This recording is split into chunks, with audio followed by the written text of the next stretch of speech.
झारखंडी series का आज है आखिरी और 10वां दिन। इस खास मौके पर हमने बनाया है एक ऐसा मीठा साबूदाना जिसे देखकर ही खाने का मन करेगा। तो आइए हमारे साथ बने रहिए। तो सबसे पहले यहाँ पे देखिए मैंने साबूदाना ले लिया है छोटे दाने वाला, और 1 केजी लगभग यहाँ पे दूध मैंने गैस पे गरम कर लिया है।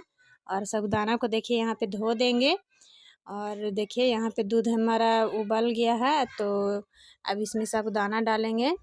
ये ऐसे गोल घुमाते हुए डाला जाता है, ऐसा कुछ नियम है। अब इसमें हम सारा डाल देंगे साबूदाना और इसे ऐसे चलाते हुए इसको पकाना है, नहीं तो ये अंदर सट जाता है। इसलिए इसको ऐसे मिक्स करते रहें थोड़ी थोड़ी देर पे। इसको पकने में लगभग 10 मिनट टाइम लगता है लगभग।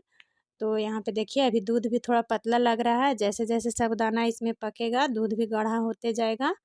तो देखिए हमारा साबूदाना लगभग थोड़ा सा पका है और दूध भी गाढ़ा हो चुका है। इसी तरीके से 10 मिनट के लिए हम पका लेंगे। ये बहुत टेस्टी होता है और ये पर्सनल ये सावन में सोमवार के व्रत में खाया जाता है। ऐसे कोई भी व्रत में खाएं तो अच्छा लगेगा। ये बहुत टेस्टी बनता है। ये हेल्थ के लिए भी बहुत अच्छा है, बहुत फ़ायदेमंद है। आप एक बार बनाइएगा। तो देखिए यहाँ पे चीनी और इलायची मैंने कूट कर रख लिया है। अब साबूदाना हमारा पक गया है, इसमें डाल देंगे चीनी और ये जो मैंने इलायची दाना कूट कर रखा है ये सारा इसमें डाल देंगे और गैस को दम कम कर देंगे और इसको अच्छी तरीके से ऐसे मिक्स कर लेंगे। चीनी लास्ट में ही डालना है, नहीं तो अगर पहले डालिएगा तो दूध फट भी सकता है। इसलिए चीनी को हम हमेशा लास्ट में ही डालें। तो देखिए ये अब गैस बंद कर दिए हैं और इसको ढक देंगे, 5 मिनट के लिए छोड़ देंगे।